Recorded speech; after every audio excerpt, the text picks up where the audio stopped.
Welcome to All Food Victory. So yeah, I mean, spring's kind of in the air. I mean, it's still at least a month and a half away or so here in the Ozarks, but everywhere else too, I guess. But at any rate, yeah, here are some of our chickens, and these are roosters. So you got a Rhode Island Red there, and you got a Buff Orpington there, and in the back right there is a mixed bird. It's a Turkin and an Americana mix. And so yeah, let's talk about roosters today. And so they're isolated in our this is our hatching kind of chicken run, or an isolation run. This is where we have chickens that recover and are separated from the rest of the flock, or in this case these roosters are separated. So we have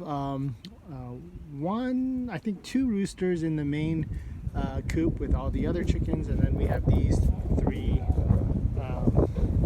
roosters here. And so let's talk about roosters and commercial roosters and buying straight run. So this is what ended up happening for us. We needed to replace our Americana rooster because it got eaten about a year and a half ago, and maybe almost 2 years ago.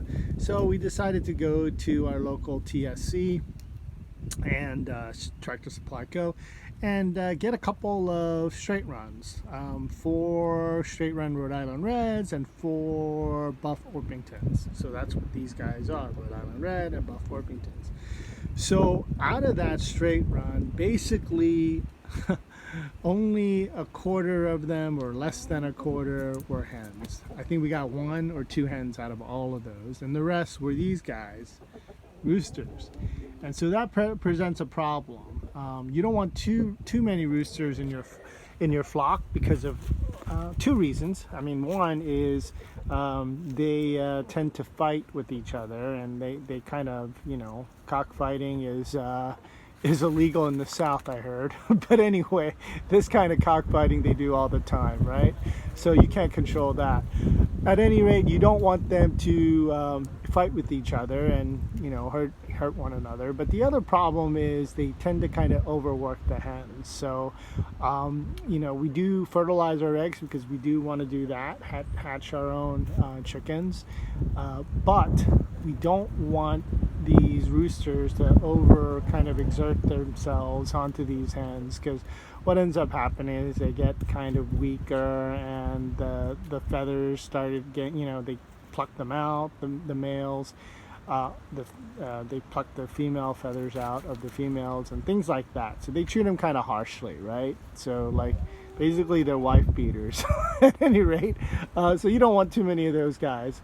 So we really only want 1 rooster in our entire flock, and so we're going to get rid of all these guys, and so after these 3 we'll only have 1 left, but we do keep them in isolation. So my advice is, if you're looking for or to start a flock or whatever, you just want to get maybe 3 straight run chickens, or maybe 4 if you really want to be 100% getting a male out of that, because most likely you're gonna, if you get 3 straight run chicks, you're probably gonna get all 3 in male, possibly 1 in female, and if you get 4, you possibly may get 1 female out of all of that, and the rest will be males, and then you'll be stuck with what I have to do and kind of call all these guys, right?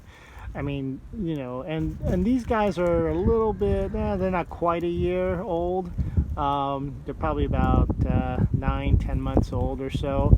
And yeah, I mean, we wanted to make sure and be able to identify them as males. So some of these guys, like that big one right there, have some like spur nodules on them, so you can tell they're males. And of course the tail feathers, in the back, and the high combs, you can tell they're males. But at any rate, yeah, you don't want too many roosters, and you want to keep them down, and so just keep the 1 or 2 that you absolutely need, and the rest of them end up eating. So next time, go buy pullets, hens, and don't buy the straight runs unless you absolutely need 1 male.